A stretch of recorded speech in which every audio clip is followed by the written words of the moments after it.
Hello बच्चों, मेरी पाठशाला में आपका स्वागत है। आज की इस क्लास में हम साइंस चैप्टर 8 जिसका टाइटल है विंड्स, स्टॉर्म्स एंड साइक्लोन्स, इसके कुछ कीवर्ड्स हैं उनको समझने का प्रयास करेंगे। जब हम कीवर्ड्स को समझेंगे तो उससे हमारा पूरा चैप्टर का भी एक प्रकार से रिवीजन हो जाएगा। तो इसमें पहला वर्ड कौन सा है? पहला वर्ड है एनीमोमीटर। हिंदी में से कहते हैं पवन वेग मापी। एनीमोमीटर एक ऐसा इंस्ट्रूमेंट होता है जिससे हम विंड की स्पीड को नापते हैं।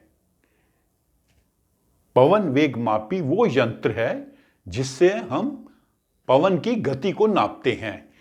अगर आप कभी मौसम भवन की ओर आपको जाने का अवसर मिले तो आप देखना वहां पर एक ऐसा यंत्र लगा होता है, ऊंचाई पर छत पर लगा होता है। तो उसके इस प्रकार का यंत्र होता है जो हवा में घूमता है, जो हवा चलती है, और जितनी तेज हवा चलेगी उतनी तेज ये यंत्र घूमेगा और उससे जो है उसकी गति को नोट किया जाता है। तो पवन वेग मापी ऐसा यंत्र है जिससे पवन की गति नापी जाती है। It's an instrument for measuring the speed of the wind. ये तो पहला वर्ड हो गया। अब दूसरे वर्ड पे आते हैं, साइक्लोन, चक्रवात। तो साइक्लोन अक्सर बनते हैं समुद्र के ऊपर। जब बहुत गर्मी पड़ती है तो समुद्र के ऊपर की हवा गर्म होकर ऊपर आकाश की ओर चली जाती है, तो वहां पर एक कम दबाव का एरिया बन जाता है, लो प्रेशर एरिया। और बीच में जो एरिया होता है उसको कहते हैं आई ऑफ द साइक्लोन। आई, उसका जो एरिया कम से कम 10 किलोमीटर से 30 किलोमीटर तक हो सकता है। उसके आसपास क्या होता है कि तेज गति से घूमती हवाएं आती हैं जो उस लो प्रेशर एरिया की ओर जाती हैं, और इनकी गति जो हो सकती है हवाओं की 250 किलोमीटर प्रति घंटे तक हो सकती हैं। और इसका जो एरिया होगा आई के आगे वो करीबन 100 किलोमीटर तक हो सकता है। तो ये साइक्लोन बेसिकली घूमती हुई हवाएं हैं जो बहुत तेज गति से घूमती हैं, और जो लो प्रेशर एरिया होता है, कम दबाव का एरिया होता है बीच में, उस ओर जाती हैं। हरिकेन, हरिकेन भी साइक्लोन ही होता है, लेकिन यह शब्द अमेरिका में यूज किया जाता है। अमेरिकन महाद्वीप के आसपास जो साइक्लोन आते हैं उन्हें वहां के लोग हरिकेन कहते हैं। होते ये भी वही हैं, घूमती हुई हवाएं जो बीच में लो प्रेशर एरिया की ओर जा रही हैं। टाइफून, टाइफून भी साइक्लोन है जो पैसिफिक ओशन में, प्रशांत महासागर में जापान और फिलीपाइंस के आसपास आते हैं। तो जापान और फिलीपाइंस में जो साइक्लोन आएंगे उन्हें वहां के लोग टाइफून बुलाते हैं। अमेरिका में जो अमेरिकन कॉन्टिनेंट्स में जो साइक्लोन आएंगे उन्हें वह लोग हरिकेन बुलाते हैं। बाकी देशों में उन्हें साइक्लोन या चक्रवात कहते हैं। तो ये तीनों एक ही प्रकार के एटमॉस्फेरिक कंडीशंस हैं। वायुमंडल की जो कंडीशंस हैं वो एक ही प्रकार की हैं, सिर्फ इनके नाम अलग हैं। इसके आगे चलते हैं।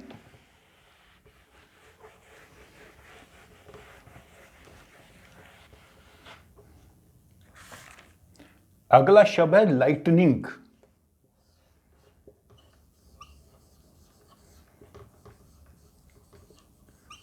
लाइटनिंग का मतलब होता है बिजली चमकना। जब गर्मियों में बड़ी तेज धूप पड़ती है धरती पर, हवाएं ऊपर गर्म होकर ऊपर जाती हैं, उनके साथ में मॉइस्चर जाएगी, क्योंकि जो भी आसपास के एरिया में वाटर बॉडीज होंगी, जैसे कोई सागर हो या तालाब हो या लेक हो, तो वहां से पानी जो है वेपर बन के ऊपर जाएगा। ऊपर जाके वो ठंडा हो जाएगा, पानी की बूंदें बनेगी, बर्फ के भी टुकड़े बन सकते हैं। वो जब नीचे गिरते हैं तो इनमें घर्षण होता है, हवाओं में, पानी में, बूंदों में, बर्फ के टुकड़ों में।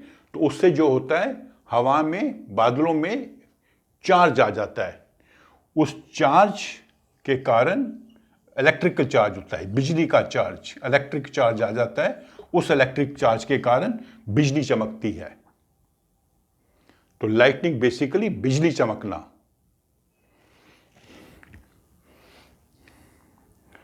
फिर है लो प्रेशर।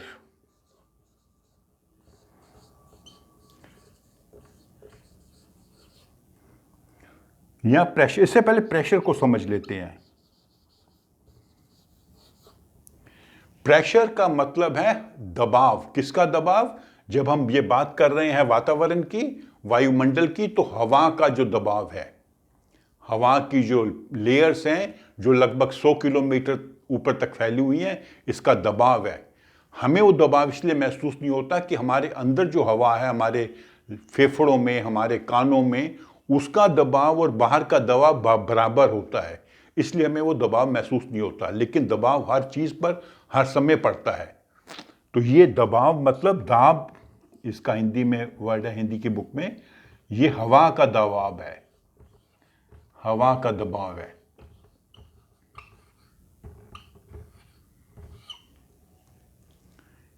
जब आप कोई चीज़ नीचे गिराते हैं, हल्की चीज़ होगी तो धीरे धीरे गिरती है। धीरे धीरे क्यों गिरती है? क्योंकि नीचे से उसके ऊपर दबाव पड़ता है। हवा का दबाव नीचे से पड़ता है, उसके गिरने में रुकावट पैदा करता है। भारी चीज़ फेंकेंगे, वो एकदम फेंक गिर जाएगी।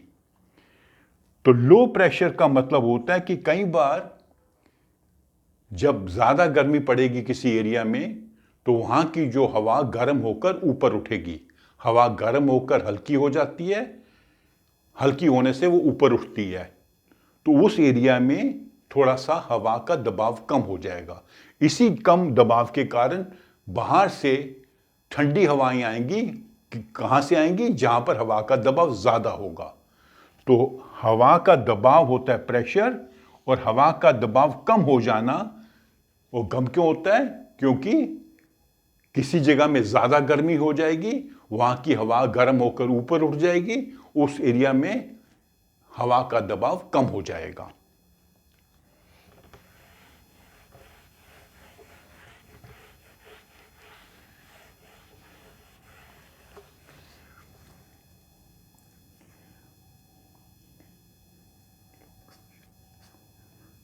फिर वर्ड है टोर्नेडो।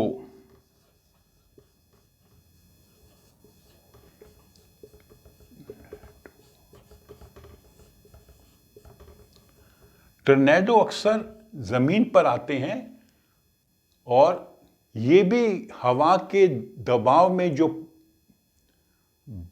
अंतर आ जाता है उसके कारण बनते हैं।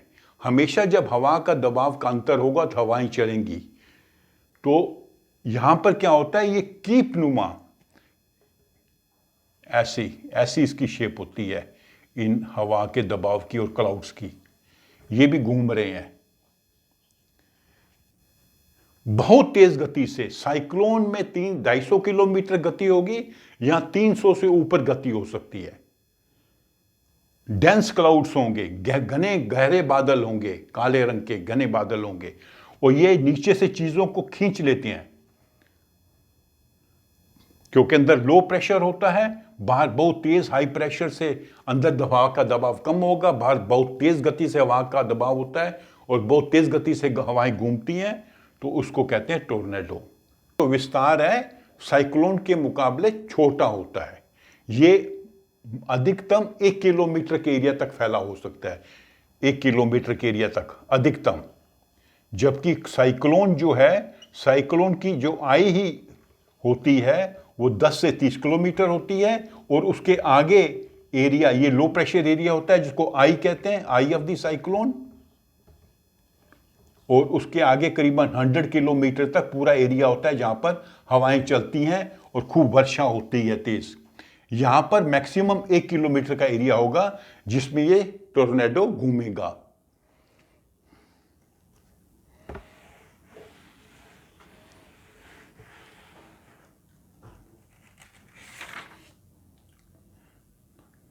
अगला शब्द है थंडरस्टॉर्म।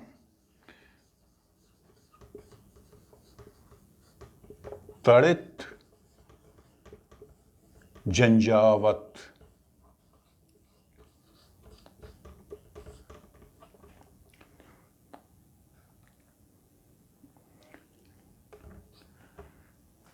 थंडरस्टॉर्म भी अगेन लो प्रेशर और हाई प्रेशर एरिया जब डेवलप हो जाएगा दो जगहों में तो बनेंगे।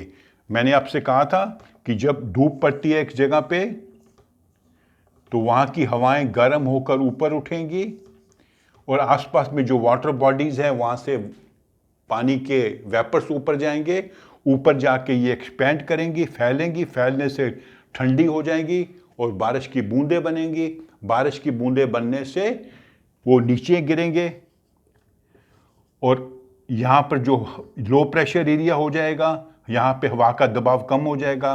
बाहर से हवाएं आएंगी, कहाँ से आएंगी? जहाँ पर हाई प्रेशर है, जहाँ पर हवा का दबाव ज़्यादा है, वहाँ से हवाएं इधर आएंगी और खूब तेज़ की आंधी चलेगी, बादल होंगे, गर्जन होगी, बिजली चमकेगी, तो उसको कहते हैं थंडरस्टॉर्म। तो ये आमतौर पर जो हमारे इक्वेटोरियल रीजन, इक्वेटर के आसपास का जो एरिया है, जिन्हें ट्रॉपिकल रीजन कहते हैं, वहाँ पर होते हैं। ये अर्थ है, ये इक्वेटर है, ये दो ट्रॉपिक्स हैं, ये ट्रॉपिक ऑफ कैंसर है, ये ट्रॉपिक ऑफ कैप्रिकॉर्न है। यहाँ पर बहुत गर्मी पड़ती है, तो इस रीजन में इक्वेटर के दोनों ओर, वो मध्य रेखा के दोनों ओर ये थंडरस्टॉर्म्स आते हैं। इसमें बहुत तेज की वर्षा होगी, गर्जन होगी, बिजली चमकेगी और बहुत तेज की हवाएं भी चलेंगी। होगा क्यों? क्योंकि गर्मी से यहाँ पर लो प्रेशर एरिया हो जाता है, यहाँ की हवाएं गर्म होकर ऊपर चली जाती हैं और बाहर से ठंडी हवाएं आएंगी और ये भी हवाएं जो ऊपर जाके ठंडी हो जाएंगी। ठंडी होने से इनमें जो नमी है वो नमी पानी में बदल जाएगी और वर्षा होगी और कई बार ओले भी गिरेंगे, हेल भी होगी, हेल स्टॉर्म भी साथ में हो सकता है कभी कभी।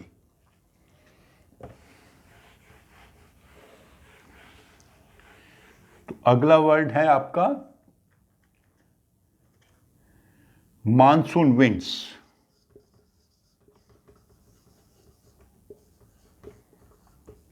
मैंने आपको एक वीडियो में बताया था कि मानसून जो वर्ड है, ये वर्ड बना है वर्ड मौसम से।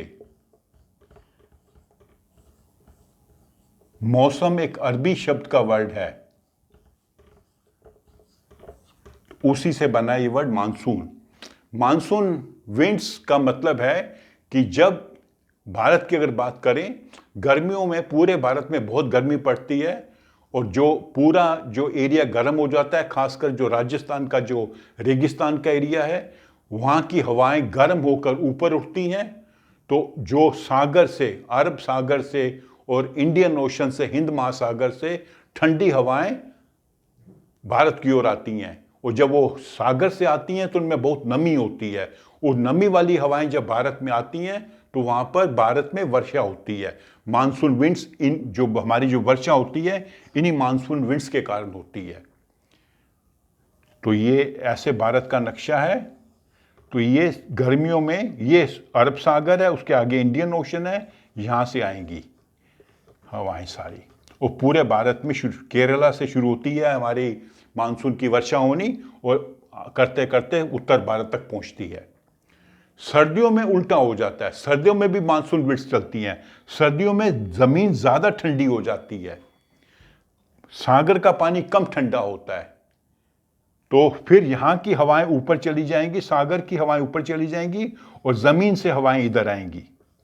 सर्दियों में जमीन से हवाएं सागर की ओर जाएंगी। तो इसमें चूंकि नमी कम होती है तो सर्दियों में वर्षा कम होती है। ये गर्मियों में हवाएं सागर के ऊपर से आती हैं, उनमें ज्यादा नमी होती है, इसलिए गर्मियों में ज्यादा वर्षा होती है। भारत में आपको मालूम है कि जून से लेकर अक्टूबर तक या सितंबर तक मानसून की वर्षा होती है। कई बार इतनी ज्यादा वर्षा होती है कि कई इलाकों में बाढ़ भी आ जाती है। लेकिन सर्दियों में जब हवाएं उल्टी चलती हैं, मानसून विंड्स चलती हैं, उनमें नमी कम होती है तो कम वर्षा होती है। तो मानसून विंड्स वो विंड्स हैं जो भारत में वर्षा लाती हैं, गर्मियों में भी और सर्दियों में भी।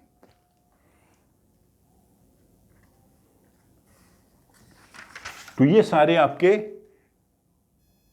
की वर्ड्स थे चैप्टर 8 के।